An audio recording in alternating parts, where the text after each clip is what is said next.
Mold Project Improvements. In ZW3D 2020, the mold project has been significantly optimized. Material and shrink can be preset at the beginning. Redefining layout and reloading models are available. Let's take a look at the optimized project workflow. You can choose a material from the list, and the shrinkage will be automatically set. Select multi-cavity as the cavity type. Select a folder to store the project file. Project assembly will be automatically created. Click Layout button in Mold tab to define the multi-cavity. Set the quantity of cavity. Layout coordinates will be shown in the list. Click Load Model button and select a model. Then the model will be placed on the selected datums. Click OK.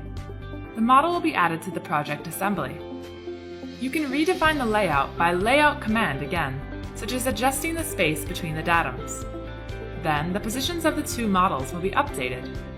If you want to replace the model, click Load Model again.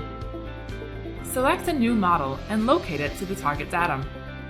Delete the previous model, and it will be replaced by the newly loaded one.